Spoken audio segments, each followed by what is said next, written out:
Asante. Your Excellency, the next gift is for the late General Francis Omondi Ogolla.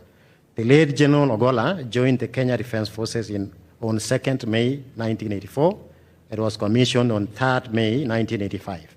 He was promoted to the rank of Major General and appointed Commander Kenya Air Force on 13 July 2018. Later, he was promoted to the rank of Lieutenant General and appointed VCDF, and thereafter to the rank of General and appointed CDF on 5th May 2023, a post he served in diligently until his demise on 18th April 2024.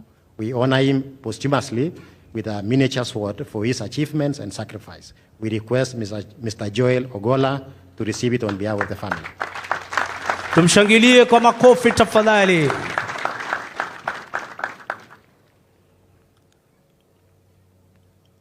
Asante sana. Your Excellency, we had prepared gifts for Her Excellency the First Lady, which will be delivered to her later.